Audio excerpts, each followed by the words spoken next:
Today we're here at the History Museum, and we're going to talk about the Civil War in the state of Missouri. And joining me is Elizabeth Pickard, and you're the Director of Interpretive Programs.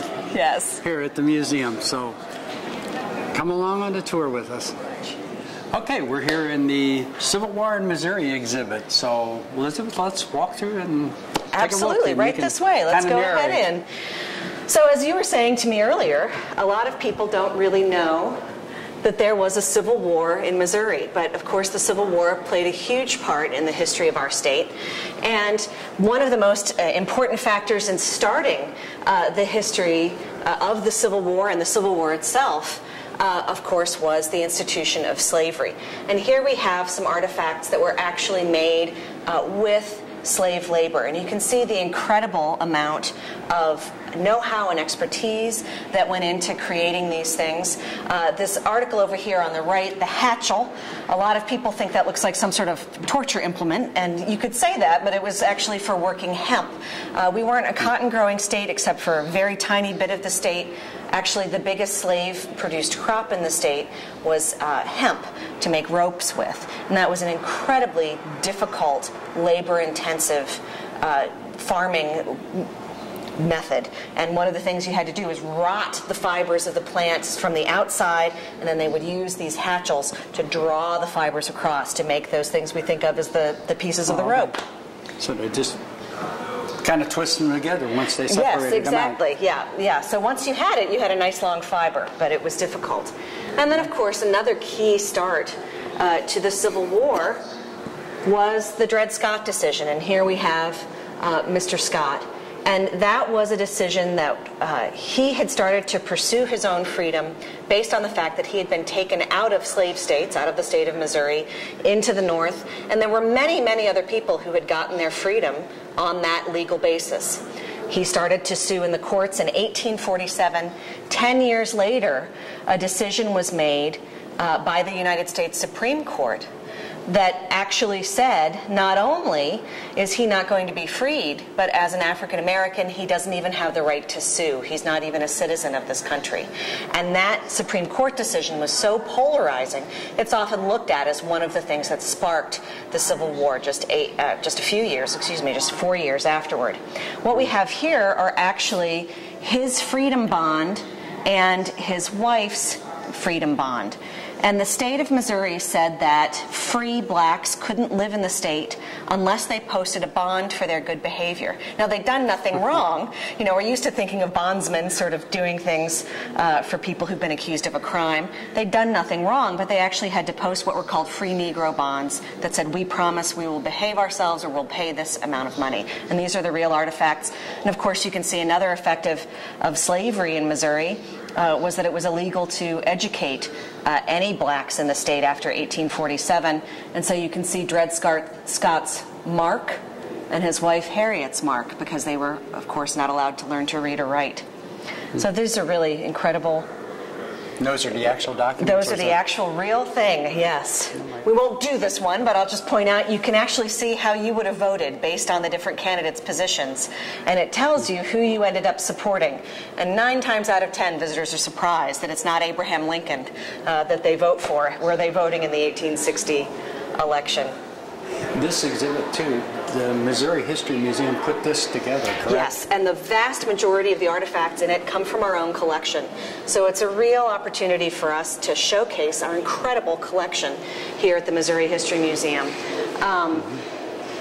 Things that some of them have never been on display before was an opportunity for us to stabilize and treat other artifacts so that they would be able to be displayed. Of course, things like cloth really break down very easily, and so anything that's made of cloth before it can be displayed has to really be carefully examined to see if it's strong enough.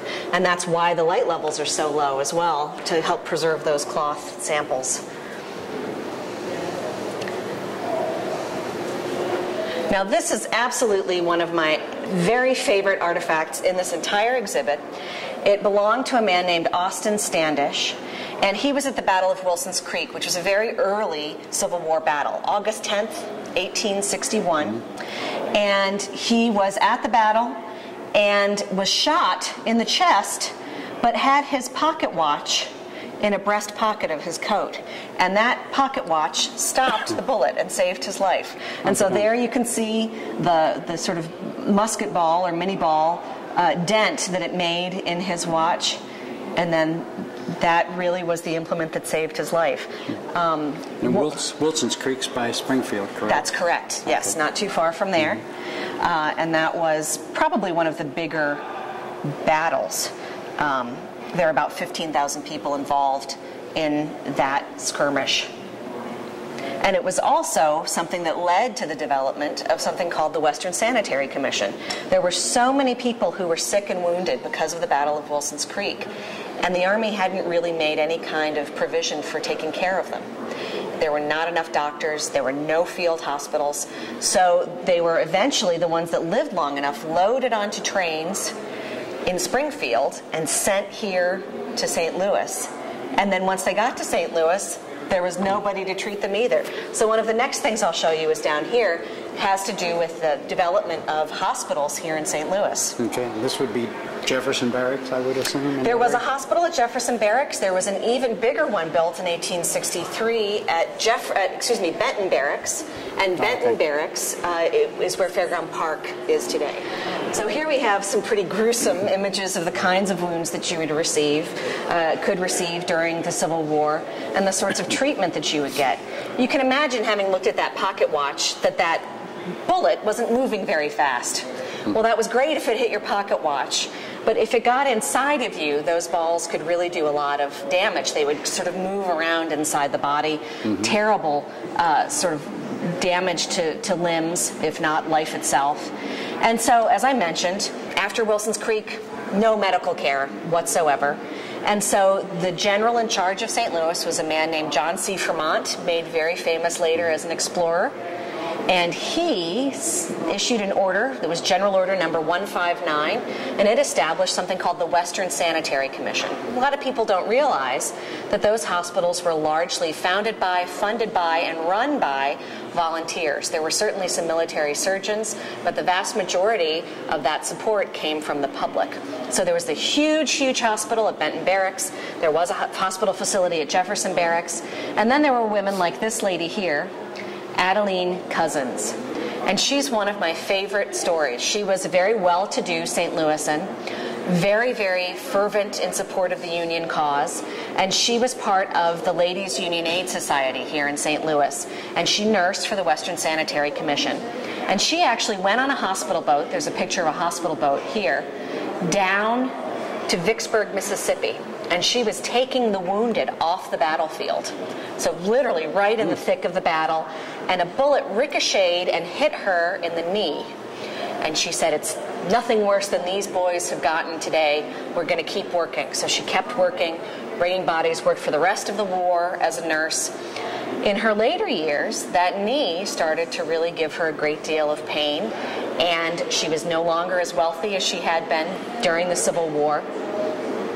And so she actually, with some help of people who are part of the Western Sanitary Commission, had to petition Congress, had to write a letter with her sort of bona fides saying, "I really did nurse during the Civil War, I'm now destitute, and I would like a pension."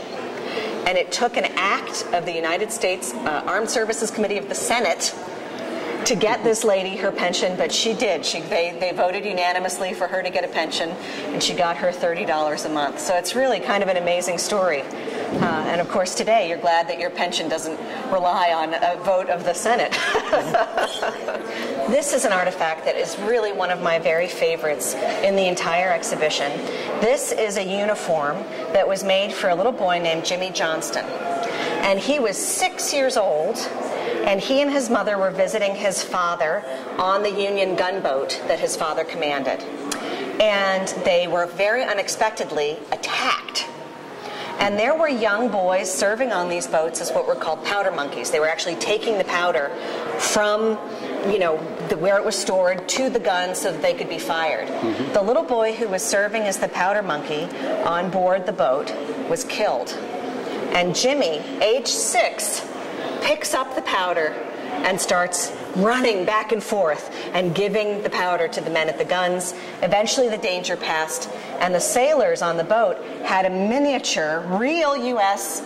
Navy uniform made for him, and they called him Admiral Jim. But it really is something when you look at just his little face, you know, what a young kid, and to actually take up literally gunpowder at that age and do a really scary, very dangerous job. It's pretty incredible.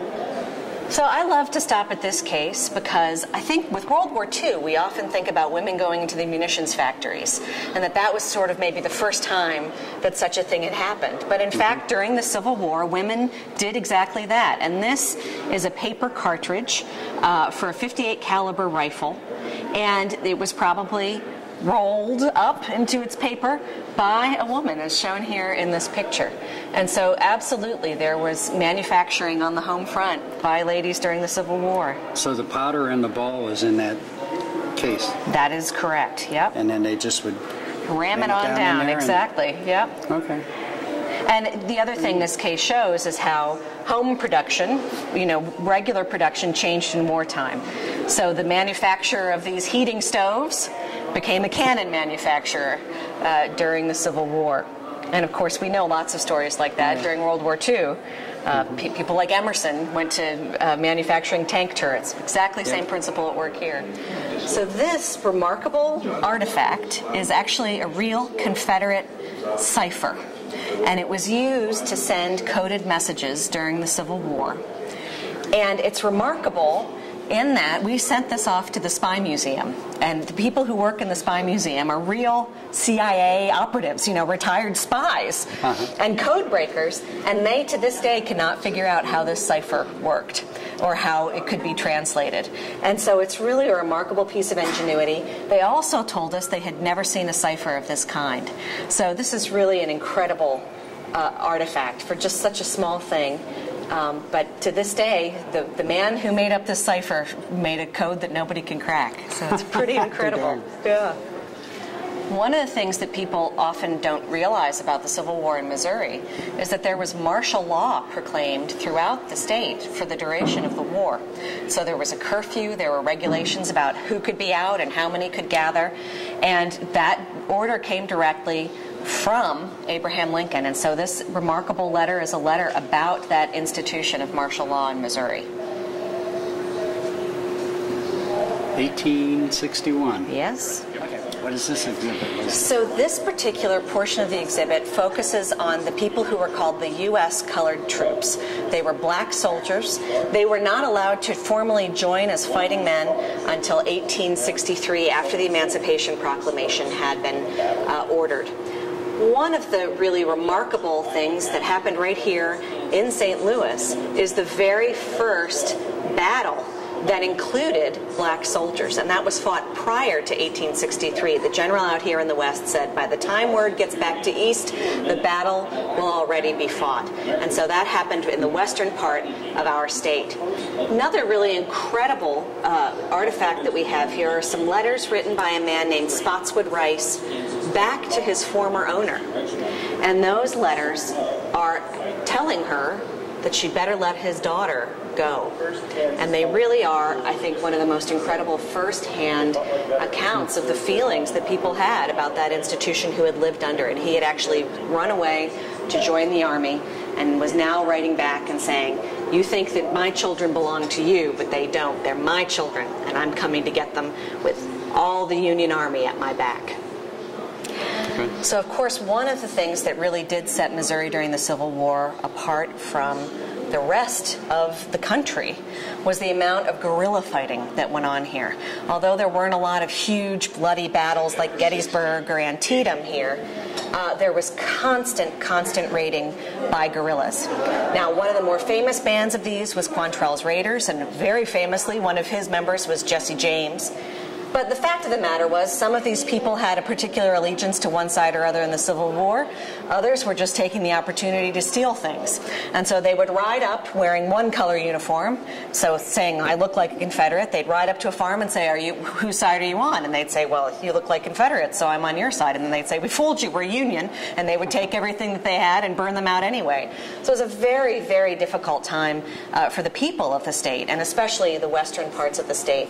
It got so bad, in fact, that the three of the southern counties of the state were ordered to be burned over. The civilian population was relocated. They were taken out, regardless of what their loyalties were to one side or the other, and they actually used the scorched earth policy and burned those counties because they knew that the guerrillas were hiding and then melting into the civilian population. So they removed the innocent civilian population and burned everything so that there'd be no comfort or quarter for the guerrillas. That's how desperate the situation was in the state of Missouri during the Civil War. Amazing. It's incredible. You'd think about, now if they tried something like that, how massive it must have been then, because yes. they were scattered out all over the place. Oh, absolutely. And the government was absolutely coming in and saying, you're going to get out and we're going to burn everything down. But that was what they resorted to. And of course, we know there were very, very young boys who were joining up as drummer boys. And the thing that was incredibly tragic is that the drums were used to give the signals to the infantry, when to advance, when to retreat, when to move to this side or the other. And so the drummer boys became targets. So it was a very dangerous job because they were the ones giving the signals to the army. And the other side knew if they could disrupt their signaling, just like today we would try to take out a satellite tower or a cell phone tower to disrupt communications. In those days, they were taking out the drummer boys. And then this wonderful flag is really, it's just incredible because it's the kind of object that we only have because we're lucky enough to have it in a museum.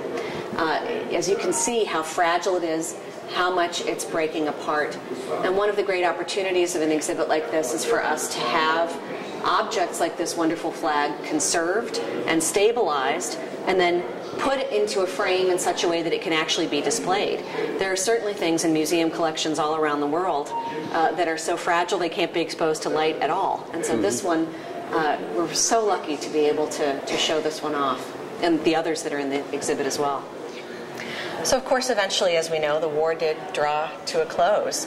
And much like today, everybody very much looked forward to their troops coming home. And this is really an incredible image, I think, because a lot of the men who are pictured here, who are part of what were called the U.S. colored troops, probably started the war enslaved. And they're coming home both veterans and free. And so a really remarkable part of the war experience.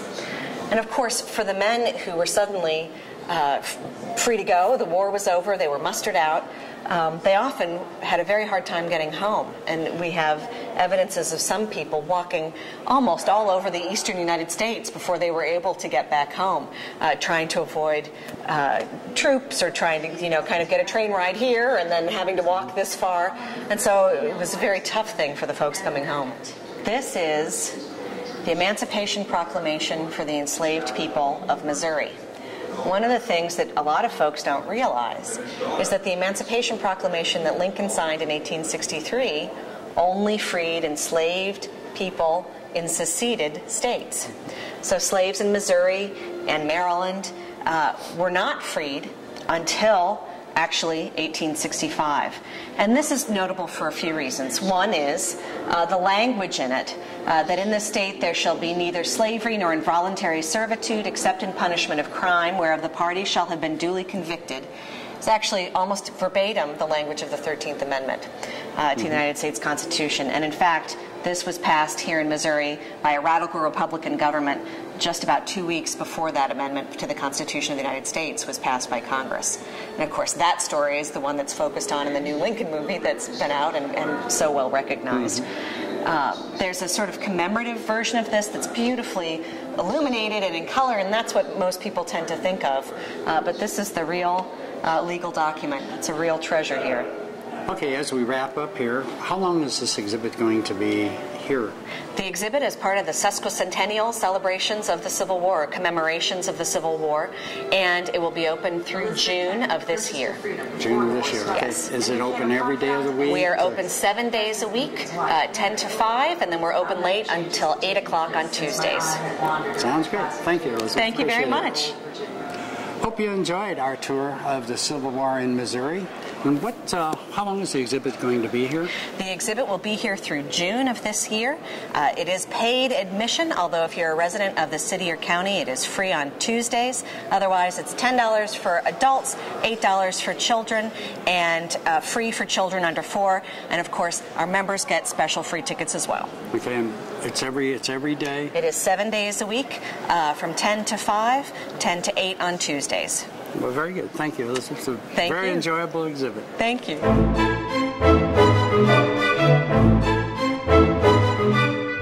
We're going to talk about, was it Seeking St. Louis? Or Seeking St. Louis. Mm-hmm. And you've got 2 different galleries, so we're going to actually go through both of those galleries and talk about what the exhibits are. That's right. So stay tuned and watch our upcoming segments here. Okay, we're here at the Seeking St. Louis Gallery, and this side of the exhibit's 1764 to 1904. That's exactly right. And then the other half we'll go into in a little bit. But this side really focuses on the early history of the city of St. Louis from its founding. And of course, it was founded by the French, by Pierre Leclerc and Auguste Chouteau, and was lived in by the French and then governed over by the Spanish for most of its colonial history.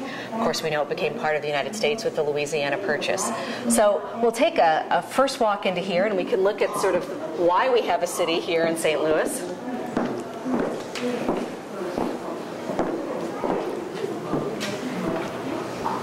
Fur trade. The fur trade, exactly.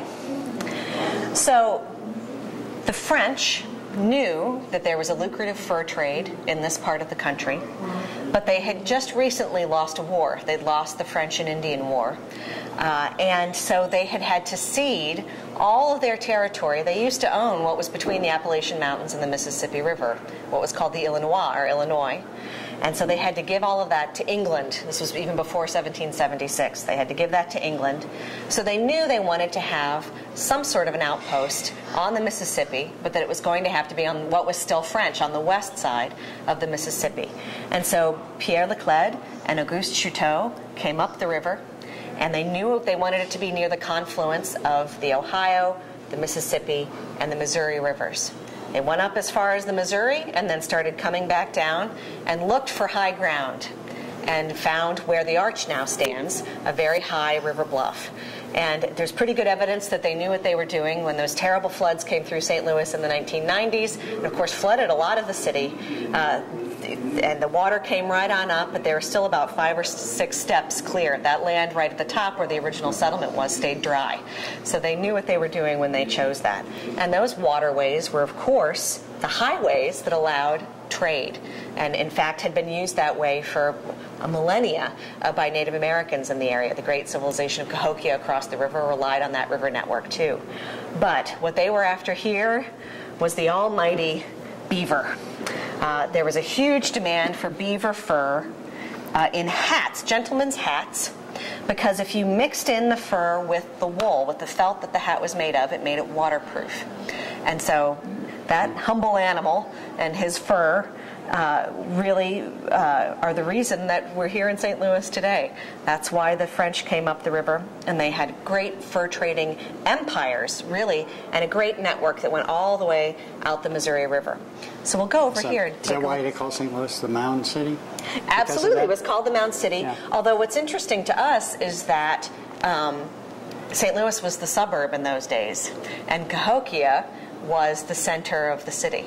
So the mound that was here in St. Louis, and it was huge, it was taken down over the course of weeks and weeks and weeks and weeks to make room for development, used to be able to see that from the Monk's Mound in Cahokia. Okay. And that was a little sort of outlying suburb to the Cahokian civilization. So actually, it wasn't a natural thing that the mound was there. No. Yeah, it had been somebody built. Somebody built it. My understanding is basketful by basketful, it would have been brought, the earth to pile up and make those mounds. So here we have a representation of what the common French colonial houses would have looked like. Now this is only a third of the size. They weren't quite this cramped, but they were unusual for architecture buffs in that they had vertical posts.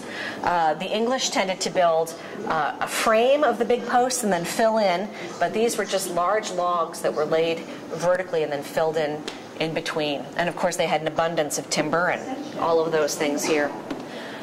So, of course, the French colonial era, as we know, came to a close. The Louisiana Purchase happened, and we think of those great men, Lewis and Clark, going west to map out the new Louisiana Territory.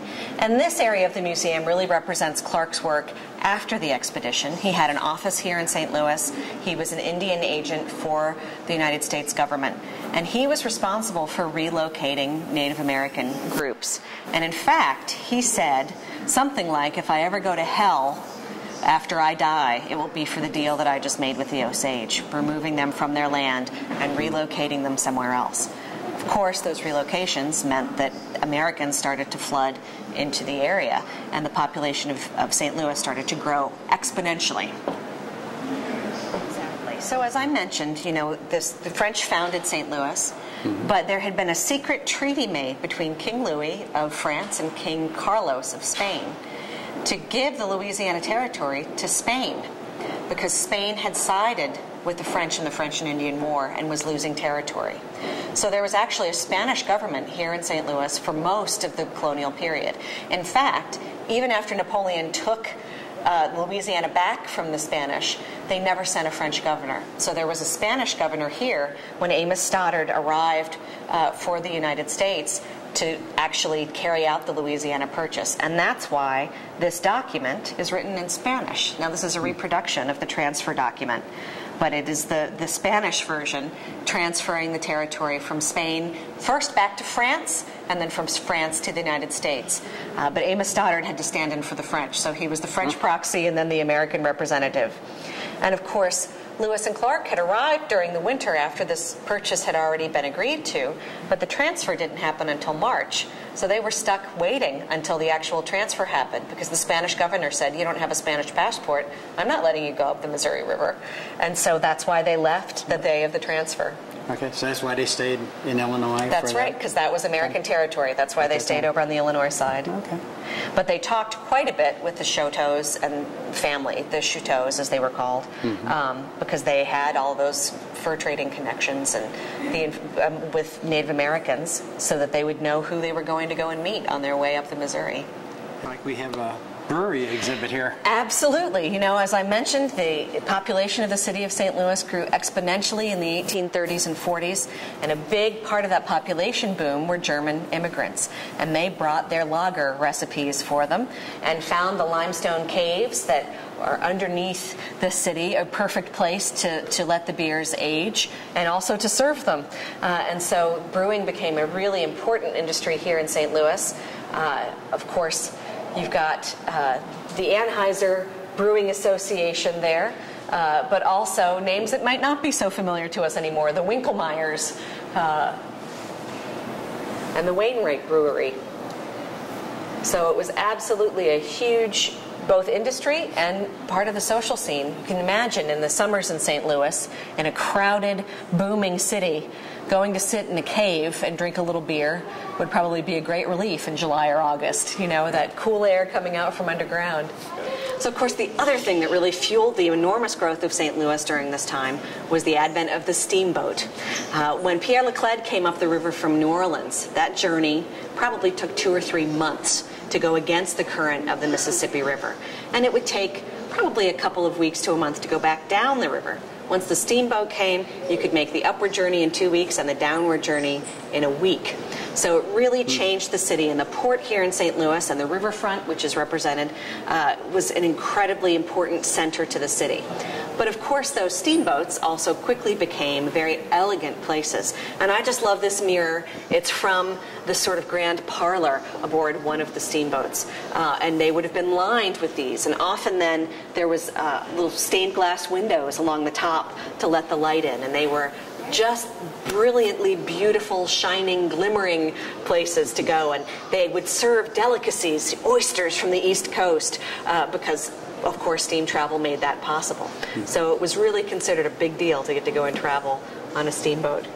So St. Louis did not come through the 1800s without having a few very bad years, and probably one of the worst was 1849.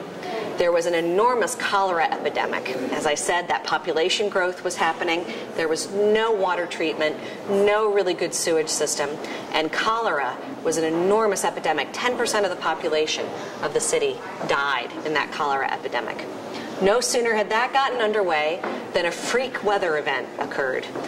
Remember I mentioned the steamboats? Well, there were miles of steamboats along the Mississippi River. And they very often exploded. They had boilers on board, and they would catch fire. Usually that was no problem. The people in St. Louis would push that boat out into the middle of the river with poles. It would get caught in the current, it would burn up, it would sink to the bottom, and no harm was done, because the wind almost always comes from the west in St. Louis. Now, I remember a few years ago, the wind turned around and came in from the northeast, and we were without power for 6 days, other people for 10, because all the trees were used to the wind coming from the other direction. Same thing happened in 1849. The wind turned and came from the northeast and pushed the boat that was on fire back into that line of steamboats. They then all caught on fire, and pretty soon downtown St. Louis was ablaze. That also happened in 1849. Fortunately for St. Louis, the other thing that happened in 1849 is the gold rush. And so people were still coming to St. Louis, still needing to get their supplies before they went west, and St. Louis was determined not to lose that business. And so the city was rebuilt very quickly, but in brick, so that another fire was not going to take out all of downtown. So this gentleman is the hero of the Great Fire of 1849. His name was Thomas Targee. And they realized very quickly that although so much of St. Louis was burning, it fortunately was burning fairly slowly. And so they started to explode buildings that were in the path of the fire to make a fire break. Thomas Targee went into a building to set the dynamite to blow the building up, and somebody pressed the switch, and he was lost inside that building. But the plan to create that fire break is what saved the rest of the city from burning that night. So he's a hero, but he perished in the fire. He did, exactly. And like many a brave firefighter. What's the vehicle we have there? This is a hose cart. So this would have been used to get your hose to the blaze. But they had trouble getting enough water to fight the size of this fire. But this is the kind of vehicle they would have used. And of course then also pumper cars that they would bring along with it. So of course we've talked about sort of, fanciness on board steamboats and great heroes of the fire. There was a lot of everyday life being lived here in St. Louis. And we know a little bit more about that thanks to a young woman named Nellie Bishop. Now, her family were English immigrants, which is a group we don't necessarily often hear that much about. They immigrated from England and came here, and they lived down near Lafayette Square. And her diary is such a clear statement about how things have changed, because it's just full of how much laundry she was doing and how she was taking care of her sick brothers and sisters. And her mother was sick, so she ended up taking care of the rest of the family. And I just love this quote. "I washed the colored clothes today, and just as I had about finished hanging them out, the line broke down, so I had to wash them over again." And that was by hand in a tub with a scrub board. It wasn't just starting the washing machine back up again. So I'm always very grateful when I think of Nellie Bishop and the work she had to do. And then it's interesting, they actually moved from Lafayette Square to an area near Hampton and 44 today. That was the countryside then. And they had a little more land, and so she talked about being so far out in the country and how she would have to take, the train in to the city to go see her friends. She was a teenage girl and not especially thrilled to be moving away from her friends all the way out to Hampton, which seems so funny to us today. Well, no, you're not at the baseball game, but we're on the other side now of Seeking St. Louis, and this is the 1909 to the present day, correct? That's right, and so we're going to see some things that are more familiar to people who are watching today. And this, I remember, I've only lived in the city for about 10 years, but of course, Old Busch Stadium, and when that was taken down, we were able to have some artifacts, and so people love to come here and and view the things that came out of the old stadium. And of course, the Cardinals are such a central part of being a St. Louisan.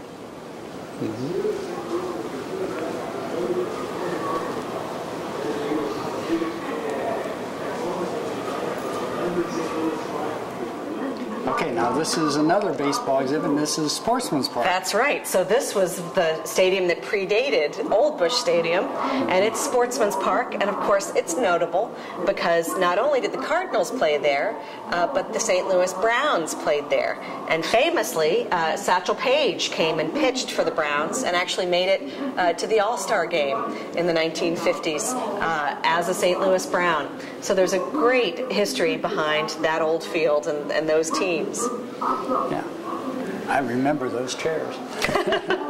They don't look. I'd hate to have to fit into one of those. Actually, that's in better shape than some of them were. Some of them have slats broken. Oh my. Well, yeah, you can see this one on the end doesn't even have a seat. Yep. So I mentioned how much the city of St. Louis was growing in the 1830s and 40s, and even though it slowed, its growth continued until 1950. In 1950, the city of St. Louis had 850,000 residents, and everybody was cramped for space. There was a shortage of housing. So what did the city do? It did what every other city does. It started to spread westward. And so we had the new suburban kitchen and the new suburban home. And that was a real force that shaped St. Louis and still is to this day.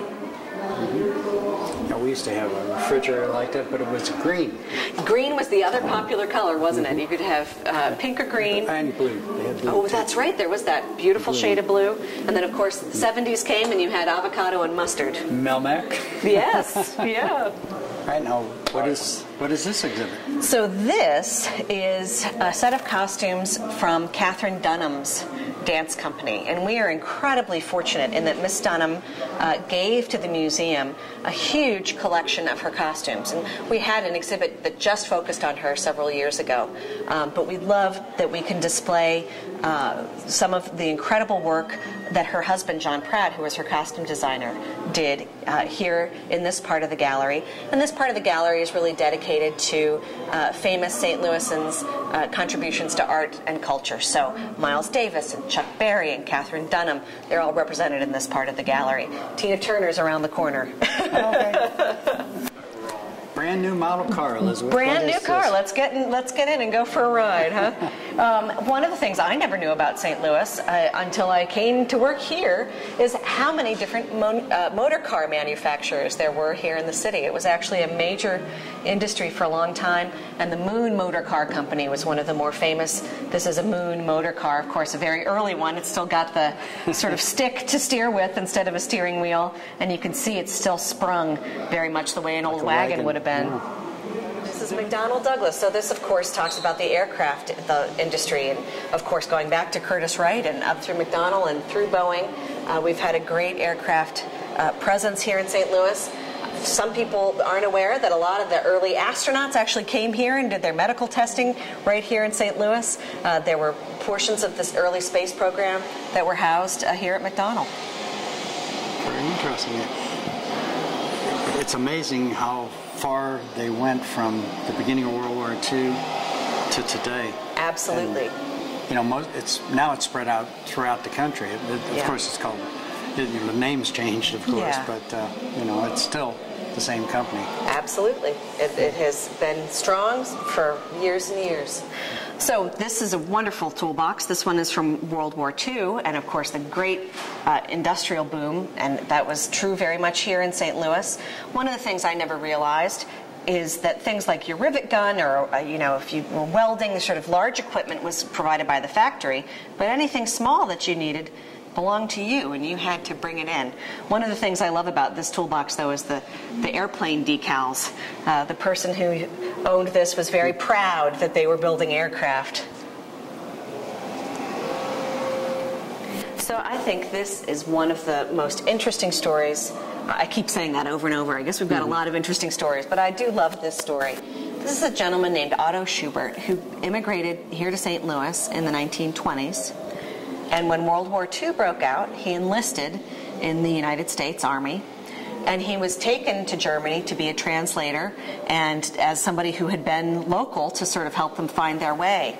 And he actually was with his unit as they invaded his hometown. And he was able to have dinner with his mother and father and visit the grave of his brother who had died on the other side of that war. And I just think it's a remarkable story about immigration and dedication to the United States as a new citizen, and also just how tragic war is, that you would be visiting with your mother and father on the other side of a war. Yeah. He was a hero, too. He sure was. Very decorated. He received the Bronze Star, the Croix de Guerre, and the Purple Heart. Beer has gone pale. Absolutely. There was a time in St. Louis where you couldn't go to the drugstore without finding a lunch counter or a place to have a little something to eat.